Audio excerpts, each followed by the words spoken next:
আজ আমার রেসিপি পটল চিংড়ি। এটা খুবই সিম্পলের মধ্যে একটা খুবই টেস্টি একটা রেসিপি। প্রথমে আমি আলু আর পটল ডুমডুমো করে কেটে নিয়েছিলাম, আর কিছুটা মাছ ভালো করে ছাড়িয়ে জল দিয়ে ধুয়ে লবণ হলুদ মেখে রেখে দিয়েছিলাম। এইদিকে মিক্সির মধ্যে আদা, শুকনো লঙ্কা, কাঁচা লঙ্কা, ধনে গুঁড়ো, জিরে গুঁড়ো, হলুদ আর একটু জল দিয়ে একটা স্মুথ পেস্ট আমি করে নিয়েছিলাম। এরপর আমি কড়াইয়ের মধ্যে সর্ষের তেল দিয়ে তেলটা খুব ভালো করে গরম করে লবণ হলুদ মাখা মাছটা হালকা করে ভেজে তুলে নিয়েছিলাম। এবার ওই তেলের মধ্যে আমি আলুটা হালকা করে ভেজে তুলে নিয়েছিলাম। এরপর এক এক করে আমি পটলটা একটু লবণ ছড়িয়ে হালকা লাল লাল করে ভেজে আমি তুলে নিয়েছিলাম।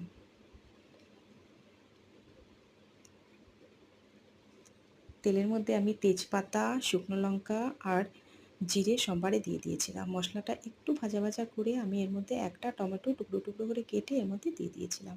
টমেটোটা হালকা করে ভেজে এর মধ্যে মশলার পেস্টটা আমি দিয়ে খুব ভালো করে মশলাটা কষিয়ে নিয়েছিলাম।